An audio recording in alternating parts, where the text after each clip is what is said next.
My name is John Tugume. I'm a Conservation Education Officer, CEO for Queen Elizabeth National Park. I have been in Queen Elizabeth for the last 6 years. When I came to Queen Elizabeth National Park, I happened to meet Kenneth. Formerly, the first day was not my friend.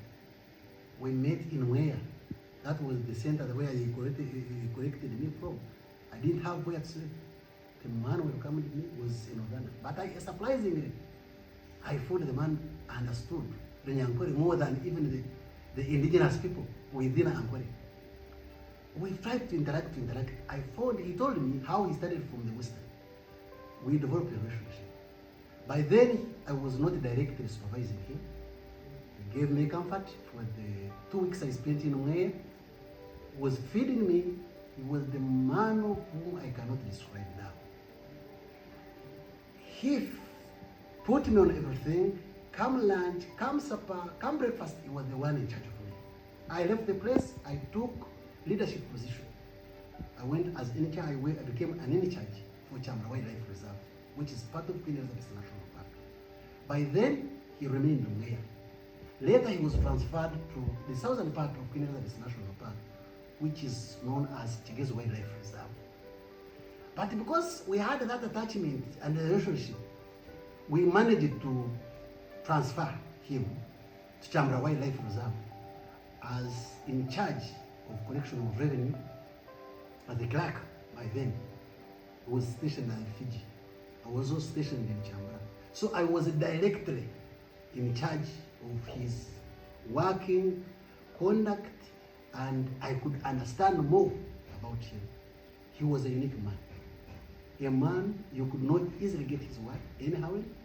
The man that was calm, the man that was friendly, the man that could go in to ask how he should move in some instances and challenges.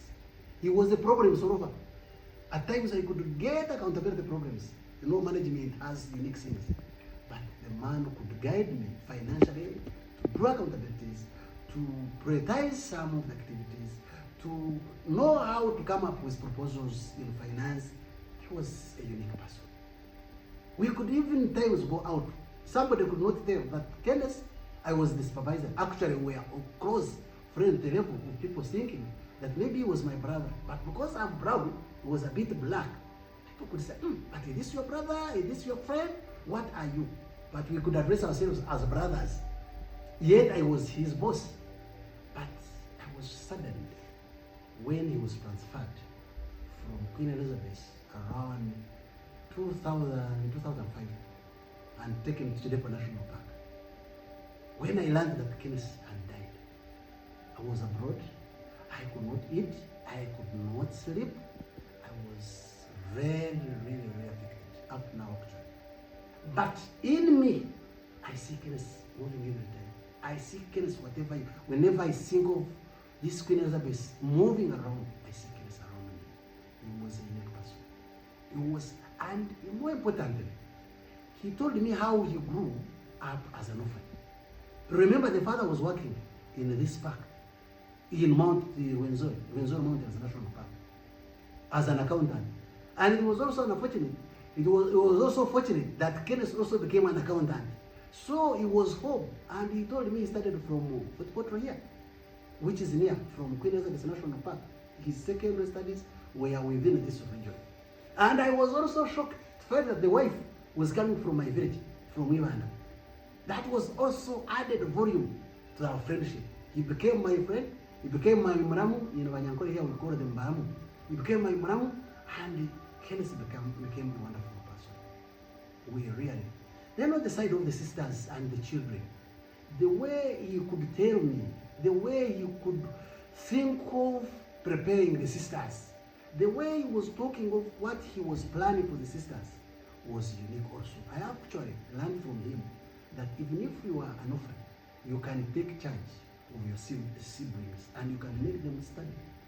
He told me how he had made almost all her sisters to a degree, a level. He also told me how he had made the children to study in good schools with these meager resources, as you know, in this country. But Kenneth could sleep hungry. At times he could not spend his money thinking over the family, thinking over the relatives, thinking over the friends, thinking over the sisters.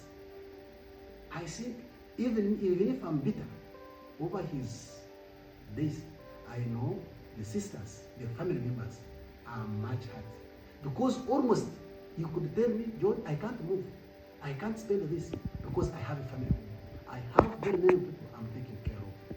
I don't think there is any staff in Rwanda who will march and move a level the Kenneth was moving towards the staff in Queen Elizabeth National Park. The relationship he was building, that's why people moved from here. From Queen Elizabeth, you can imagine, moving from Queen Elizabeth to bury somebody in northern part of Uganda on their own money was an interesting thing. And that showed how much they loved this man. Because of his uniqueness, laughing every time the man is smiling. Every time the man is smiling. You come with a problem, as a leader, I could come and say, Kenneth, this one can't work. But you see him smiling. Even when you try to push him to the wall, the man comes and says, sorry, apologizes, and life moves on. I feel great, and I will always miss Kenneth as a friend. And I really pray, wherever he is, to rest in peace.